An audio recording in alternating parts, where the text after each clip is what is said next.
किस्मतको धनी र विचित्र सुनको अन्डा। धेरै वर्ष अगाडिको कुरा हो।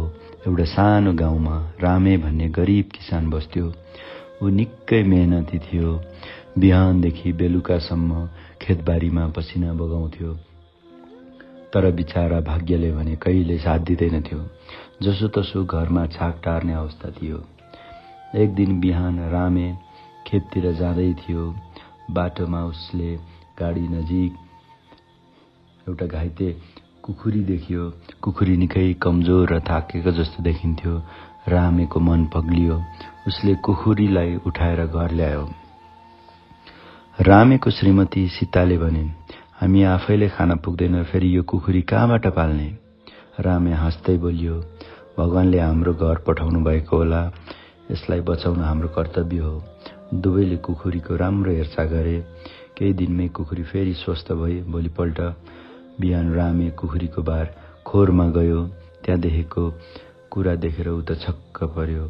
खोरभित्र चम्किलो सुनको अन्डा थियो। रामे डराउँदै त्यो अन्डा सुनार कहाँ लग्यो। सुनारले जाँचेर भन्यो, ए रामे, यो त साँच्चीकै सुनको अन्डा रहेछ। रामे र सीता खुसीले गदगद भए। त्यसपछि त हरेक बिहान कुखुरीले एउटा सुनको अन्डा दिन थाल्यो। बिस्तारै रामेको जीवन फेरिन थाल्यो। उसले नयाँ घर बनायो, धेरै खेत किनियो र गाउँका गरिबहरूलाई पनि सहयोग गर्न थाल्यो। तर केही समयपछि रामेको मनमा लोभ पलायो। उसले सोच्यो, यो कुखुरीले हरेक दिन सुनको अन्डा दिन्छ भने यसको पेटभित्र त कति सुन होला। किन एकैचोटि सबै सुन निकाल्ने काम नगर्ने? सीताले धेरै सम्झाइन्, लोभ नगर, जसले जति दिएको छ त्यसैमा खुसी हुनुपर्छ। तर रामेले कसैको कुरा सुनेन। अर्को बिहान उसले कुखुरी समात्यो र पेट चिरेर सबै सुन निकाल्ने सोच्यो। तर पेटभित्र त केही पनि थिएन, साधारण कुखुरी जस्तै मात्रै। त्यो देखेर रामे टाउको समातेर बस्यो। अब त न कुखुरी बाँकी रह्यो न त सुनको अन्डा।